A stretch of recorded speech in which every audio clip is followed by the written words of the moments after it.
Hello बच्चों, let's read this question. The question says gases possess characteristics critical temperature which depends upon the magnitude of intermolecular forces between the gas particles. Critical temperature of ammonia and carbon dioxide are 405.5 Kelvin and 304.10 Kelvin respectively. Which of these gases will liquefy first when you start cooling from 500 Kelvin to their critical temperature? ठीक है, तो इस question में हमसे क्या पूछा गया है कि गैसेस की जो कैरेक्टरिस्टिक्स प्रॉपर्टी होती है क्या है, क्रिटिकल टेम्परेचर। यहाँ हम क्रिटिकल टेम्परेचर की बात कर रहे हैं, वो किस पे डिपेंड करती है? जो गैसियस पार्टिकल्स के बीच में इंटरमोलिकुलर फोर्स होता है उस पर डिपेंड करता है। ठीक है, तो क्रिटिकल टेम्परेचर अमोनिया का और कार्बन डाइऑक्साइड का हमको गिवन है 405.5 केल्विन एंड 304.10 केल्विन रिस्पेक्टिवली। अब हमें बताना है कि किस गैस का, कौन सी गैस इन दोनों में से सबसे पहले लिक्विफाइड होती है। जब हम उसको 500 केल्विन टेम्परेचर से कूल करना स्टार्ट करते हैं टू देयर क्रिटिकल टेम्परेचर तक, तो कौन सी गैस सबसे पहले लिक्विफाई होगी ये हमें बताना है। ठीक है, तो इस क्वेश्चन में हमारा मेन की कंसेप्ट क्या हो जाएगा? Critical temperature. So here we write the key concept of this question. Key concept that is critical temperature. Critical temperature. अब क्रिटिकल टेम्परेचर क्या होता है? It's the highest temperature at which the gas is liquefied when applying a high pressure. So in simpler word, we define this definition of critical temperature. Critical temperature is the highest temperature. Critical temperature, it is the highest temperature. It is the highest temperature. It is the highest temperature at which gases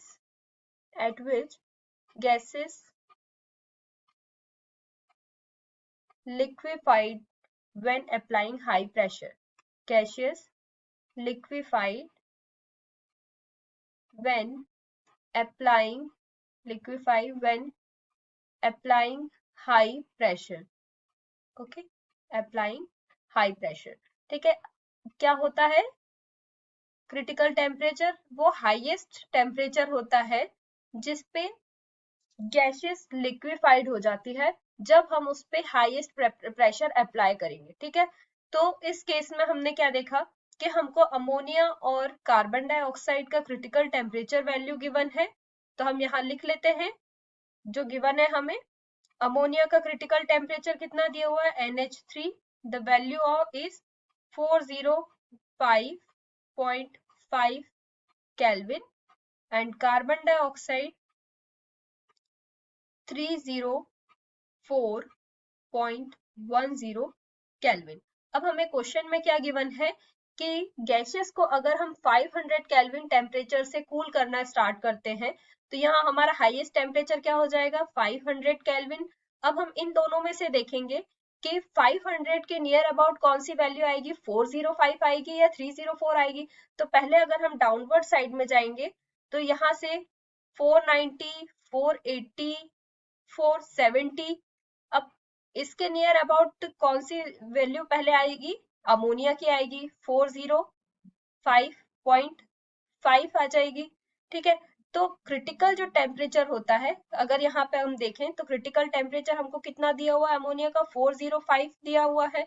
तो 405.5 से अगर हम एक value भी ज्यादा जाते हैं, ठीक है, अगर इसको हम इंक्रीज भी करते हैं 405 से 406 पे भी जाते हैं, तो यहाँ पे क्या होगा? गैस का लिक्विफिकेशन नहीं होगा।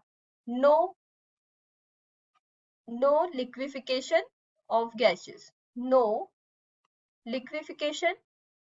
और ये क्या है? हमारा क्रिटिकल टेम्परेचर है 405 पे। 405 पे ये क्या है? हमारा क्रिटिकल टेम्परेचर है। और इससे अगर हम एक नंबर भी अगर हम नीचे आ जाते हैं, सपोज 404 पे आ जाते हैं, तो यहाँ क्या होगा? लिक्विफिकेशन स्टार्ट हो जाएगा। Liquefaction start, liquefaction of gases start. ठीक है, तो यहाँ पे हम देख सकते हैं कि सबसे पहले अगर यहाँ जैसे हमसे क्वेश्चन में पूछा है which gas will liquefy first when you start cooling, अगर हम कूलिंग करना स्टार्ट करेंगे तो सबसे पहले कौन सी गैस लिक्विफाई होगी, अमोनिया गैस लिक्विफाई होगी, देन कार्बन डाइऑक्साइड होगी, क्योंकि यहाँ कार्बन डाइऑक्साइड का टेम्परेचर हमको कितना दिया हुआ है 304.10 केल्विन दिया हुआ है। तो यहाँ पे नियर अबाउट जो वैल्यू आएगी वो किसकी आएगी, अमोनिया की आएगी, देन कार्बन डाइऑक्साइड की आएगी। तो यहाँ हमारा आंसर क्या हो जाएगा, ammonia is liquefied first, ammonia is liquefied first, then carbon dioxide, then carbon dioxide. ठीक है, तो ये हमारा करेक्ट आंसर है इसमें, ammonia gas is first liquefied and then carbon dioxide will liquefied. Hope you understood it well. Best of luck.